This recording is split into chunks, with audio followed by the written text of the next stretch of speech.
Good morning friends, स्वागत है आपका नए अपनी ही study channel study with Bhaskar में।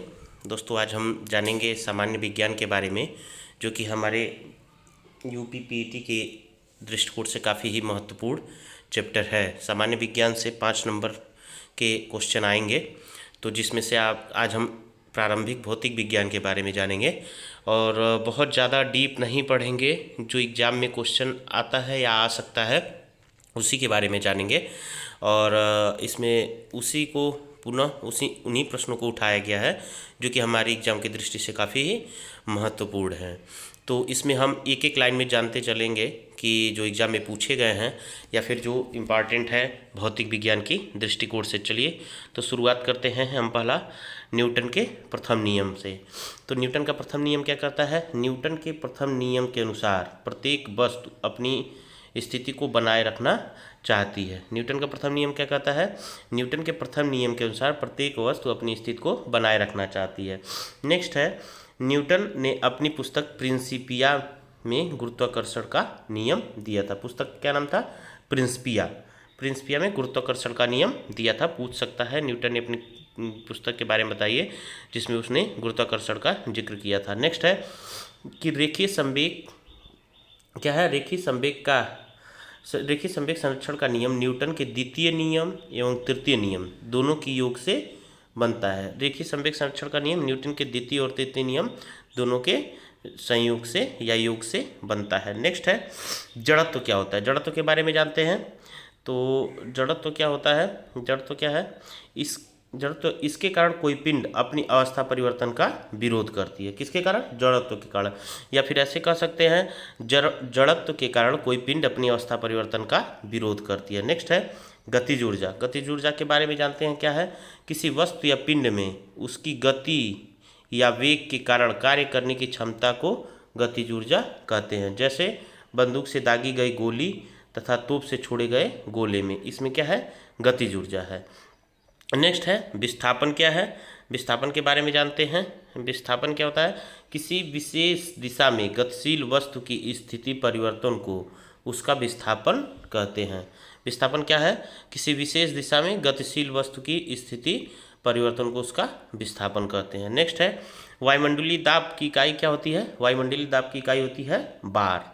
वायुमंडलीय दाब की इकाई क्या होती है? बार। एग्जाम में अक्सर पूछा जाता है। नेक्स्ट है तरंगदैर्घ्य का मात्रक होता है एंगस्ट्राम होता है। यहाँ पे तरंगदैर्घ्य का मात्रक क्या होता है? एंगस्ट्राम होता है। नेक्स्ट है सोने की शुद्धता किसमें मापते हैं? सोने की शुद्धता मापते हैं हम कैरेट में। किसमें?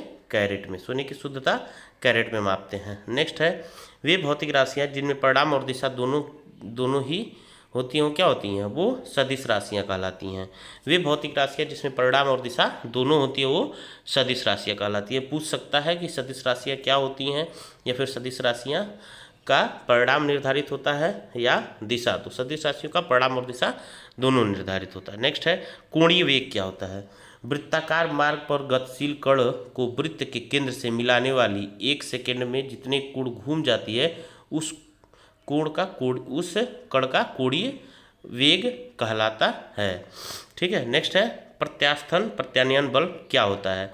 तो क्या होता है? स्प्रिंग को अपनी सामान्य लंबाई पर वापस लौटने के लिए लगने वाले बल को प्रत्यास्थ प्रत्यानयन बल कहते हैं। नेक्स्ट है एसआई प्रणाली में कुल 7 मूल मात्रकों को रखा गया है।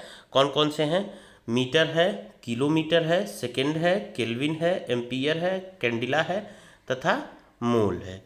इसमें क्या है? ये एसआई प्रणाली के 7 मूल मात्रक है। नेक्स्ट है जड़त्व का नियम सर्वप्रथम गैलीलियो ने दिया था। जड़त्व का नियम सर्वप्रथम किसने दिया था? गैलीलियो ने दिया था। नेक्स्ट है विशिष्ट ऊष्मा क्या होती है?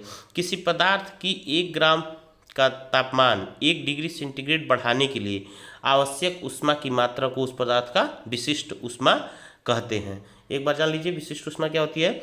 किसी पदार्थ की 1 ग्राम तापमान 1 डिग्री सेंटीग्रेड बढ़ाने के लिए आवश्यक ऊष्मा की मात्रा को उस पदार्थ का विशिष्ट ऊष्मा कहते हैं। नेक्स्ट है आयाम क्या होता है? कंपन। आयाम क्या है? कंपन करता हुआ कोई पिंड अपनी माध्य स्थिति से अधिक जितना विस्थापन होता है उसे आयाम कहते हैं। नेक्स्ट क्या है? एक कंपन पूरा करने में लगा समय आवर्तकाल कहलाता है। आवर्तकाल क्या होता है? एक कंपन पूरा करने में लगा समय आवर्तकाल कहलाता है। नेक्स्ट है, एक आवर्तकाल में तरंग द्वारा चली गई दूरी को तरंग दैर्ध्य कहते हैं, और एक सेकंड में जितने कंपन होते हैं उसे क्या कहते हैं? आवृत्ति कहते हैं। एक बार और इस लाइन को सुन लीजिए, एक आवर्तकाल में तरंग द्वारा चली गई दूरी को तरंग दैर्ध्य कहते हैं। अगर तरंग दैर्ध्य का डिफिनेशन पूछ लेता है, ऑप्शन में देता है कि तरंग दैर्ध्य का डिफिनेशन क्या है, तो उसमें आप क्या लगाएंगे? एक आवर्तकाल में तरंग द्वारा चली गई दूरी को तरंग दैर्ध्य कहते हैं, और एक सेकंड में जितने कंपन होते हैं उसे क्या कहते हैं? आवृत्ति कहते हैं। नेक्स्ट है, सबसे अधिक तरंग दैर्ध्य किस में होता है? लाल रंग की प्रकाश में होता है। अक्सर एग्जाम में ये क्वेश्चन पूछता है कि सबसे अधिक तरंग दैर्ध्य किसका होता है? तो लाल रंग के प्रकाश का होता है।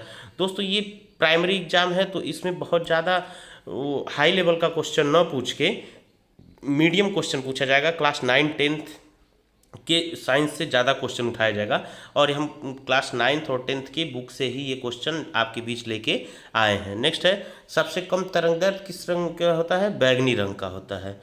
सबसे कम तरंग दैर्ध्य बैगनी रंग के प्रकाश की होती है। नेक्स्ट है, सर्वाधिक तरंग दैर्ध्य दीर्घ रेडियो तरंगों का होता है। जो सर्वाधिक तरंग दैर्ध्य क्या होता है? दीर्घ रेडियो तरंगों का होता है। प्रकाश विद्युतीय चुंबकीय तरंगे हैं, तथा विद्युतीय चुंबकीय तरंगों के लिए माध्यम का होना आवश्यक नहीं होता है। प्रकाश को चलने के लिए किसी माध्यम की आवश्यकता नहीं होती है, ये हम सभी लोग जानते हैं। तो क्या है? प्रकाश एक विद्युत चुंबकीय तरंग है। नेक्स्ट है, दूरबीन के आविष्कारक क्या है? गैलीलियो है। एक बार अभी हम पढ़े थे, दूरबीन के आविष्कारक क्या है? गैलीलियो हैं।